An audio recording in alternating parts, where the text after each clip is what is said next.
it is connecting as per what we in a sense have been discussing, which is that look, there is a bit of a slowdown which is happening in the car market, globally and locally. We're talking about BMW, and BMW has had a great patch in terms of new launches, getting market share back and getting the mojo back both in Europe and other emerging markets. But BMW has cut their guidance and they've revised their EBITDA margins.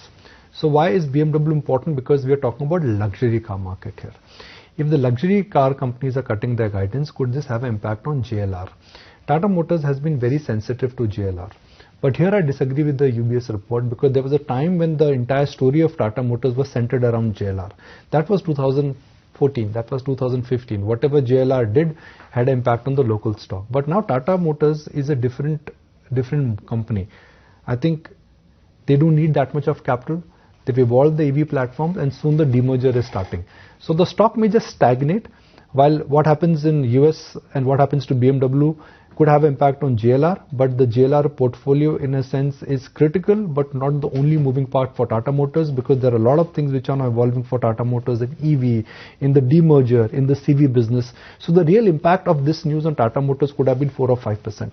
But now, because it has evolved so much in terms of business dynamics, it's going to scratch them, it's going to push them back, but it's not going to really have an impact in terms of a crack per se.